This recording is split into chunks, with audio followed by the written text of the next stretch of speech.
ಜಗತ್ತಿಗೆ ಆಶೀರ್ವಾದ ಮಾಡ್ತೀನಿ. ಲೂಕನ ಸುವಾರ್ತೆ 10ನೇ ಅಧ್ಯಾಯ 5ನೇ ವಚನ 6ನೇ ವಚನ ಏನಂತ ಹೇಳ್ತದೆ ಗೊತ್ತದನ? ನೀವು ಯಾವ್ದಾದ್ರು ಮನೆಗೆ ಹೋದ್ರಿ ಅಂತ ತಿಳ್ಕೊಳ್ರಿ, ಮೊದಲು ಮನೆಗೆ ನೀವು ಆಶೀರ್ವಾದ ಮಾಡ್ರಿ. ಆ ಮನೆಗೆ ಯಾರಾದ್ರೂ ಒಬ್ಬರು ಆಶೀರ್ವಾದ ವ್ಯಕ್ತಿಗಳಿದ್ರೆ, ಯಾರಾದ್ರೂ ಒಬ್ಬರು ಆ ಮನೆ ಒಳಗಡೆ ಆಶೀರ್ವಾದ ಮನುಷ್ಯರಿದ್ರೆ ಆಶೀರ್ವಾದ ಪಾತ್ರನಲ್ಲಿ ನಿಂದಿರ್ತಾನೆ. ಅಲ್ಲಿ ಒಬ್ರು ಕೂಡ ಆಶೀರ್ವಾದ ಇಲ್ಲ. ಇಲ್ಲಿ ಏನಾಗ್ಲಂತ ಗೊತ್ತದನ? ಆಶೀರ್ವಾದ ಹೊಂದಿಕೊಂಡವರು, ಆಶೀರ್ವಾದವಾಗಿರೋರು ಚಿಂತೆ ಮಾಡಿ ಕಣ್ಣೀರು ಸುರಿಸ್ಲತ್ತಾರ. ಈ ಕೊಂಡು ತಿಂದು ರೋಡಿನ ಮೇಲೆ ಓಡಾಡೋರು ಮೋಜು ಮಸ್ತಿ ಮಾಡ್ಕೊತ ಓಡಾಡ್ತಾರೆ. ಇವರು ಬಂದ್ಬಿಟ್ಟು ಪಾಸ್ಟರ್ ಹತ್ರ ಆಡತ್ತಾರೆ. ಯಾಕಂತೀಯಮ್ಮ?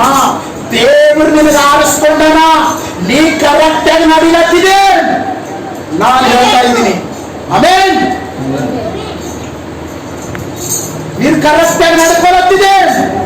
ನಿನ್ನ ಮೂಲಕನೇ ನಿನ್ನ ಗಂಡ ದೇವರು ರಕ್ಷಿಸ್ತಾನೆ.